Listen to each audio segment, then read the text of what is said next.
Wolfberg de Platão. Aqui é o Bin e esse é mais um vlog sem nome do Bin.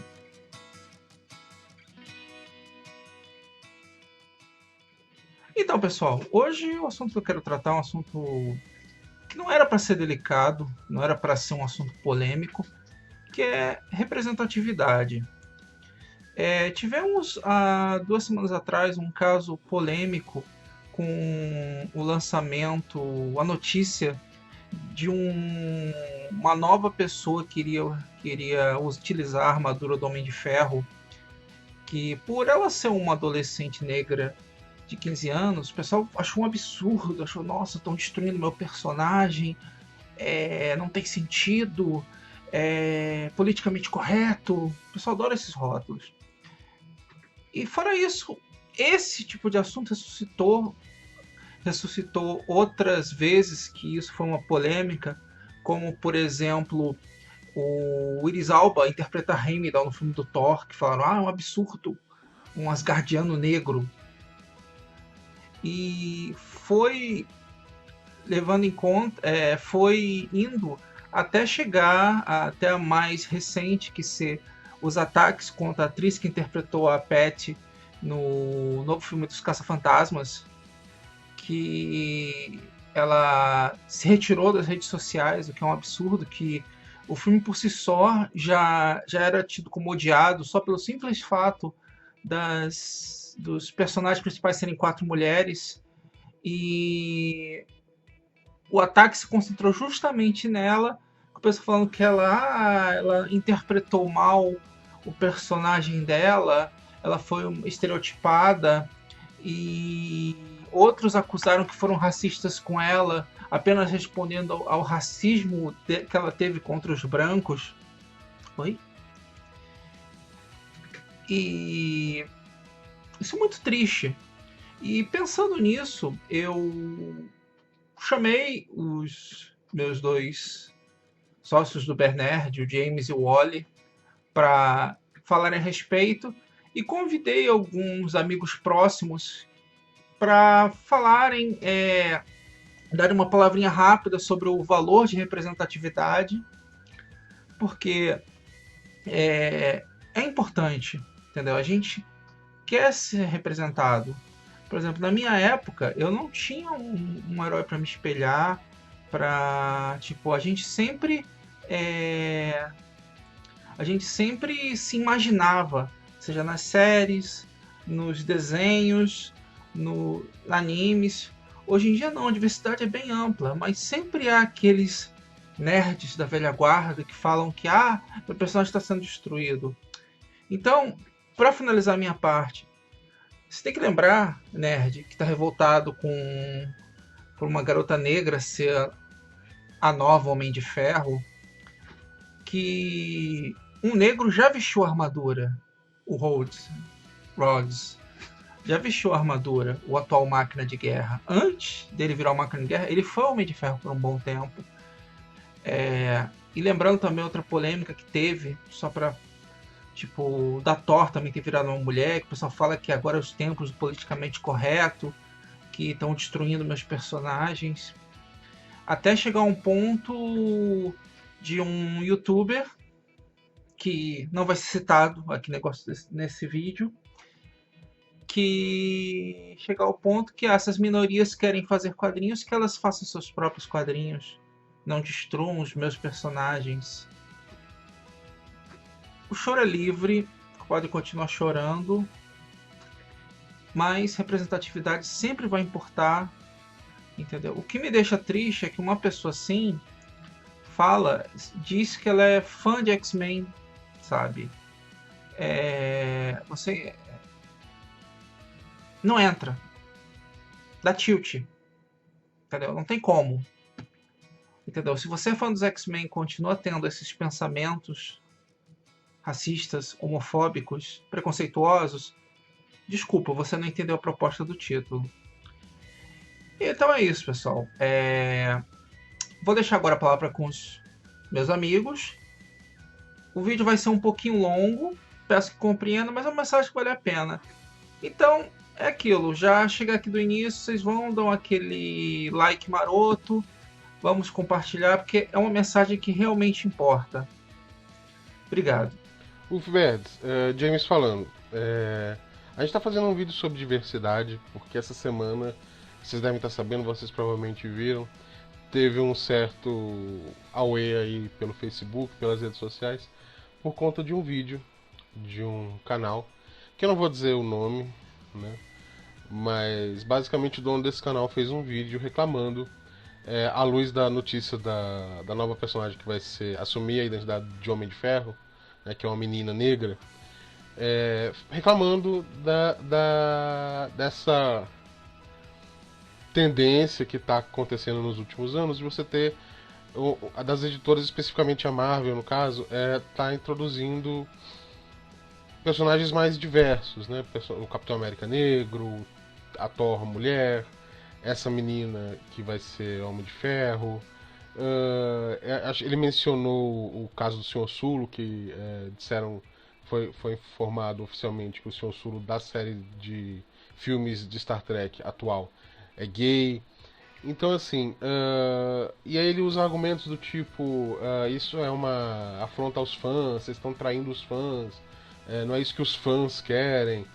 Ele fala como as vendas estão caindo por causa dessa diversidade forçada. Eles sempre falam isso, né? Diversidade forçada. E assim, a gente achou que era necessário fazer um contraponto a esse tipo de argumento francamente imbecil. E eu tô aqui dando a minha contribuição para isso, ok? Vocês me perdoem se eu tergiversar um pouquinho, se eu balbuciar um pouco, mas é porque eu tô fazendo um vídeo sem um script pronto, assim. Eu queria que fosse uma coisa mais espontânea, tá? Então, vamos lá, né? Diversidade. O que acontece? Por que é importante a questão da diversidade? Por que é importante as pessoas poderem, de todos os tipos, as pessoas de todos os tipos poderem se ver na cultura que a gente consome? Né? A gente está falando, e a gente está falando especificamente de cultura pop aqui, né? A gente pode pegar a cultura pop do século XX, agora a gente já está na segunda metade do século XXI, mais da segunda metade do século XXI. E assim, por que é importante você ter várias caras, várias sexualidades, vários gêneros representados, né? Eu vou começar dizendo o seguinte: eu já falei em algum, eu não lembro se num podcast ou num vídeo do Bernelli, eu falei sobre tradução, né? Como assim? A gigantesca maioria do que a gente consome, ou do que a gente consumiu até agora de cultura pop, seja livro, seja filme, seja seriado, quadrinho, tem como protagonistas e como elenco, porque em muitos desses trabalhos todo o elenco de personagens é assim, é homens brancos heterossexuais, né?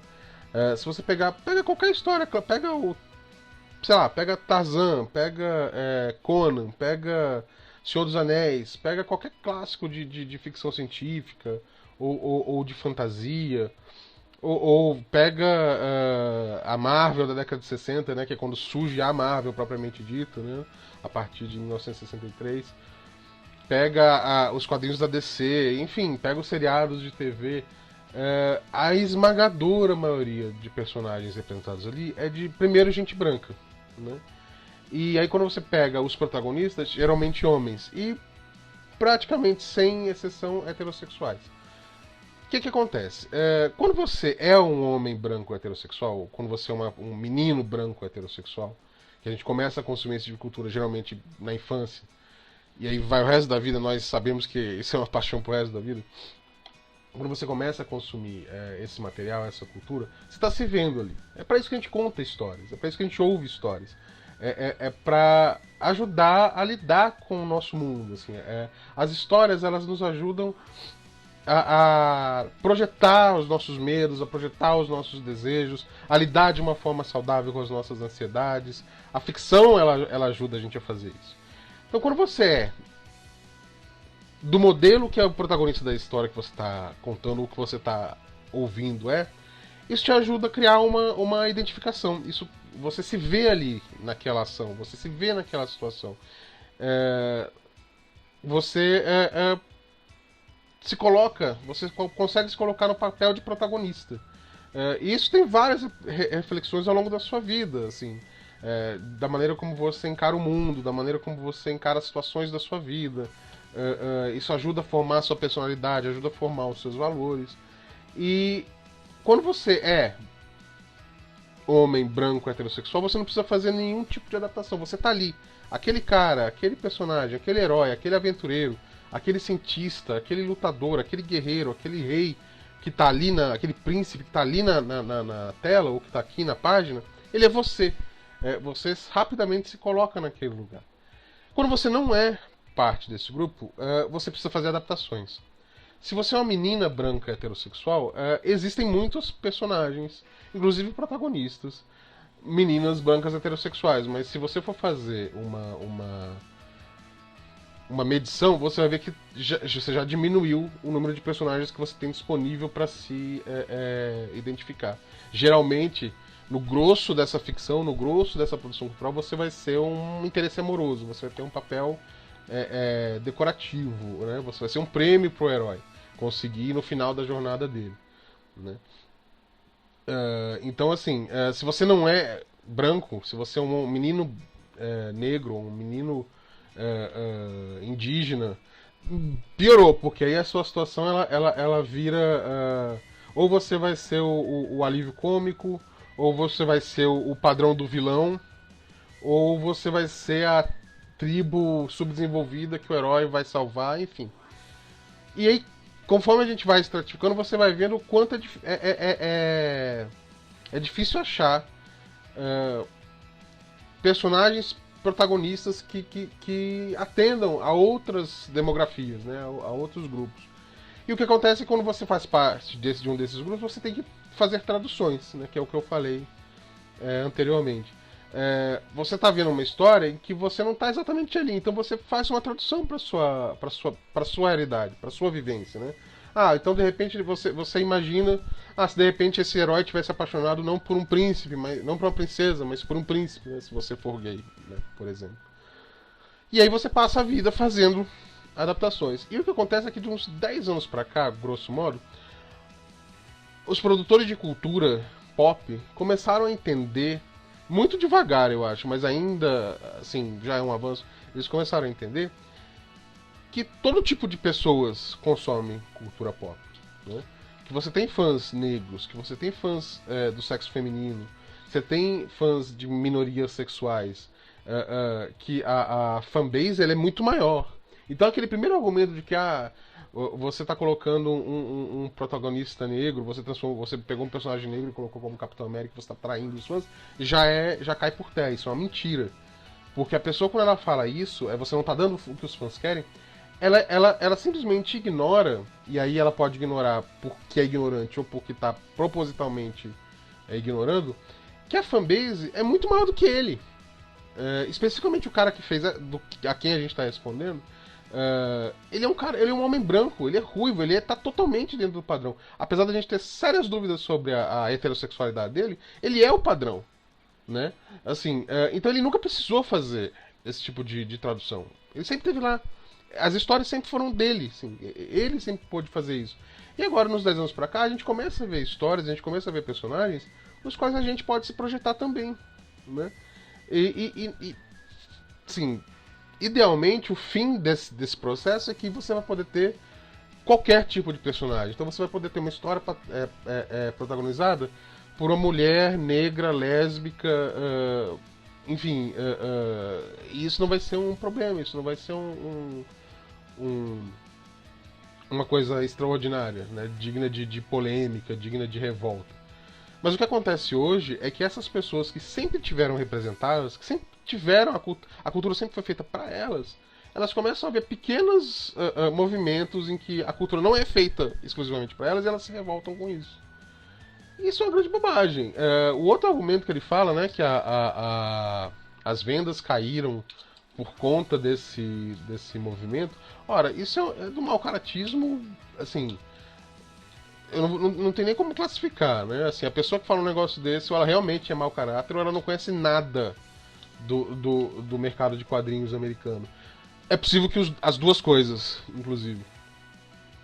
Por quê? A gente sabe que quem acompanha notícias de fora sobre vendas de quadrinhos sabe que queda nas vendas nos quadrinhos americanos é uma coisa que está acontecendo já há muito tempo.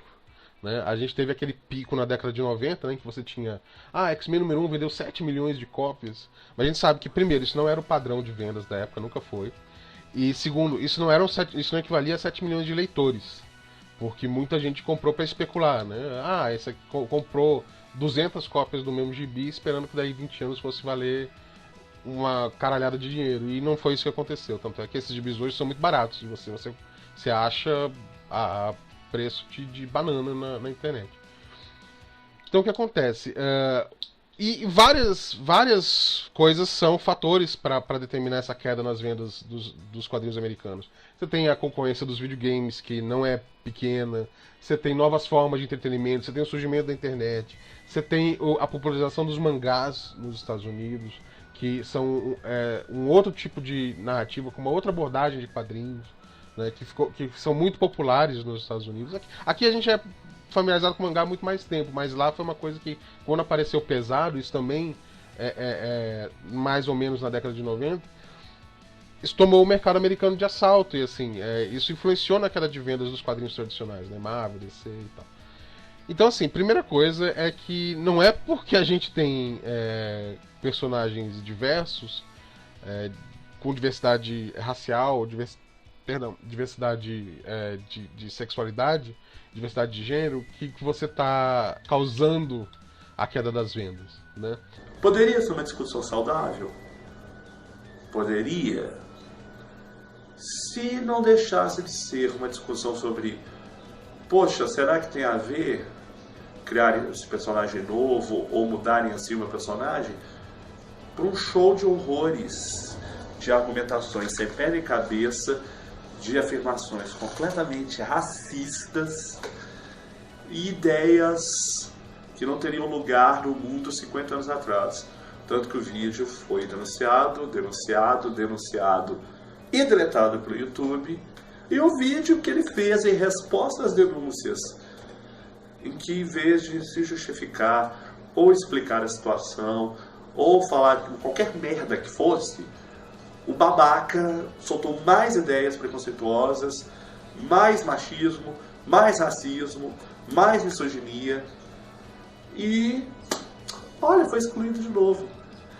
Uma outra razão para a queda das vendas, curiosamente, é justamente uma cultura produzida, um material produzido só para homens brancos heterossexuais. Porque o que acontece? Você está há 40 anos, vamos dizer assim, grosso modo, 50 anos, se a gente pegar vamos pegar o início da Marvel como um marco, né?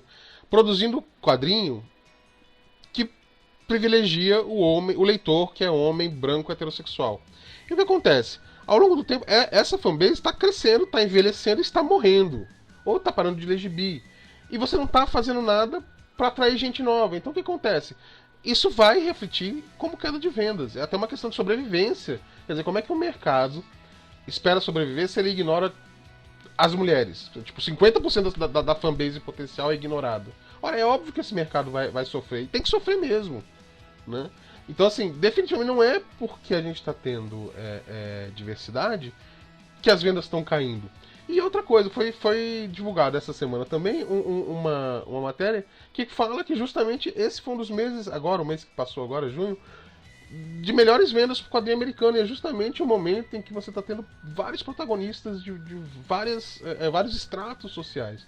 Então, assim, isso é meio óbvio, né? Assim, se você faz um material com um apelo mais amplo, você potencialmente tem mais leitores, mais espectadores, né? Tem o caso do filme das Caça-Fantasmas, que a nerdada fez uma gritaria horrorosa na internet. Como que estão estragando a minha infância, pegaram os quatro Caça-Fantasmas, agora são mulheres.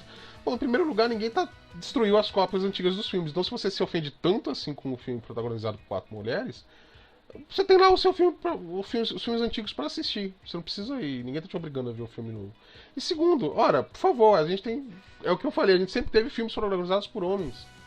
E agora, porque tem um filme que tá protagonizado por 4 mulheres, você vem com a crítica dessa, isso é uma besteira sem tamanho. Então, assim, por que é bom? Voltando ao meu ponto inicial, por que é bom que isso esteja acontecendo? Porque agora muita gente está começando a poder se ver nessas histórias, né? as crianças de vários tipos, as meninas, as crianças negras, as crianças homossexuais, os jovens estão podendo se ver. E, pô, eu posso ser esse herói, eu posso ser esse explorador, eu posso ser essa exploradora, eu posso ser essa cientista, eu posso ser essa aventureira. Isso é muito bom, porque isso abre o horizonte das pessoas. Né? E sem contar que isso é bom do ponto de vista econômico para a indústria que produz, porque ela está cultivando fanbase. A gente, como eu falei no começo do vídeo, a gente começou a consumir esse material quando era criança e continuou consumindo pro resto da vida. Mas a gente está envelhecendo. Então, assim, se a indústria não cativa novos fãs, ela vai desaparecer. E ela tem que desaparecer se ela não fizer isso mesmo. Então, assim, para encerrar, porque já está bem grande aqui, é isso. A gente acha que é muito bom. Sim, tem que ter o Capitão América negro, sim. Tem que ter a Thor mulher, sim. Tem que ter o Sulu gay, sim. E só pra abrir um parêntese, a gente sabe que o George Takei, que é o Mr. Sulu original, e que é gay, é um ativista gay, né? Uma voz gay no meio nerd, se posicionou contra isso. Mas assim, essa é uma posição individual dele. Ela não tem que ser... A comunidade gay, a comunidade LGBT, ela não é uma colmeia. Então, assim, essa é uma posição individual dele, da qual as pessoas podem discordar, e a gente discorda, inclusive. Então, assim, vai ter gay, vai ter negro, vai ter mulher, sim. Vocês, homens brancos heterossexuais, não são donos da cultura. Assim, eu gosto sempre de lembrar que a ficção científica foi inventada por uma mulher. Né? O primeiro livro de ficção científica, que é o Frankenstein, foi escrito pela Mary Shelley, ela tinha 18 anos, eu acho, né? Então, assim, esse gênero não é de vocês. O gênero é de todo mundo. A cultura nerd é de todo mundo. Ninguém está invadindo coisa nenhuma, porque a gente sempre esteve aqui. Nós sempre fomos fãs. A diferença é que agora a gente também pode se ver nas histórias que a gente consome. E tem gente que não consegue aceitar isso. E para essas pessoas eu digo: olha, o poço de peixe está logo ali. Vocês são dinossauros e vocês estão morrendo. Né? Porque, como diz Tony Kushner, que é um dramaturgo americano e que eu gosto sempre de citar, o mundo só gira para frente. Beleza? Abraço, gente. Até mais.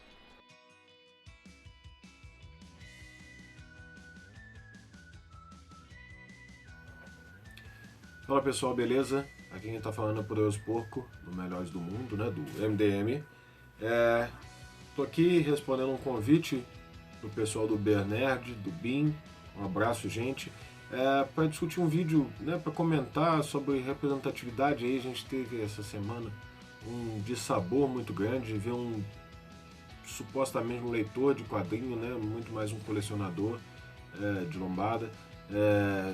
Falando que representatividade não interessa, que se os negros quiserem eles devem criar seus próprios personagens, um monte de cascata. Olha, eu só posso lamentar esse tipo de pessoa, só posso lamentar esse sujeito que provavelmente nunca deve ter, na infância lá, lido seus maiores personagens, seus ídolos, seus heróis, e não ter se reconhecido neles. E pior do que isso, não ter passado pela sensação que muitas pessoas passaram, de querer ser uma pessoa diferente para poder parecer mais com aquele ídolo, né? Com aquele personagem ficcional que a gente gostava tanto. Então eu só posso lamentar que esse sujeito tenha supostamente lido Marvels e não tenha sacado a edição sobre os X-Men maravilhosa, que não tenha lido, sei lá, Deus Ama, o Homem Mata, que não tenha entendido X-Men 2, o filme, né? Que não tenha lido Brincando de Matar Monstros, do Gerard Way, roteirista de quadrinhos Gerard Way, em que ele discute por que as meninas abandonam as histórias em quadrinhos de super-heróis. E elas fazem isso porque elas deixam de se ver nas histórias, né? Elas deixam de se reconhecer. Isso é importantíssimo. Só alguém que nunca careceu de ser representado vai dizer que a representatividade não é importante ou não vale a pena. Quanto a essas pessoas, eu só posso lamentar, né?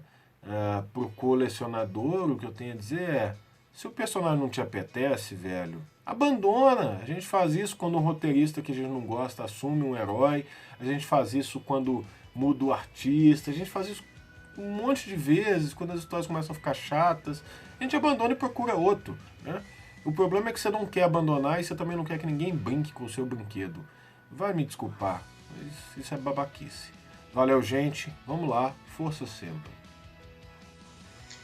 Diversidade de representação importa porque a maneira de construir um personagem ou um discurso, grosso modo, é um retrato do senso comum que permeia a sociedade, que é reflexo de sua época. Então é claro que é certo dizer que a maioria dos super-heróis é branca porque foram criados por brancos, mas principalmente porque isso se deu numa época em que as minorias tinham ainda menos voz.